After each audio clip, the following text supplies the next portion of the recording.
জাল ভিসা দিয়ে অস্ট্রেলিয়া পাঠানোর কথা বলে প্রতারণা করে আসছে এমন চক্রের 4 জনকে গ্রেপ্তার করেছে র্যাব। টিবিআই ট্রাভেলস নামের ট্রাভেল এজেন্সি নামের ওই চক্রটি এ পর্যন্ত শতাধিক অস্ট্রেলিয়া যেতে ইচ্ছুক ভুক্তভোগীর কাছ থেকে 30 কোটি টাকা হাতিয়ে নিয়েছে।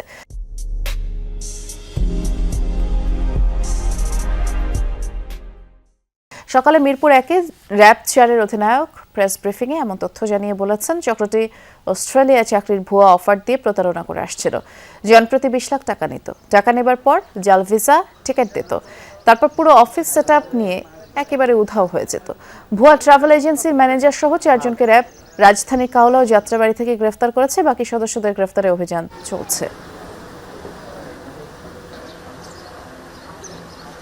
আমি 3টা পাসপোর্ট এনে দিছি। আমার মতো এমন ভুক্তভোগী অনেক লোকে প্রায় 120টার মতো পাসপোর্ট দিছি। আমরা গিয়েছিলাম যে অস্ট্রেলিয়ান এমবেসিতে, ওরা বলতেছে এই ভিসা সম্পূর্ণ ফেক।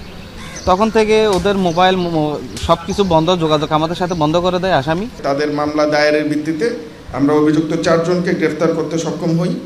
এর মধ্যে টিবিআই ট্রাভেলস গ্রুপের চেয়ারম্যান তারেকুল ইসলাম, ম্যানেজার মাইনুদ্দিন এবং তাদের সহযোগী নেওয়াজ এবং আবু হাসান।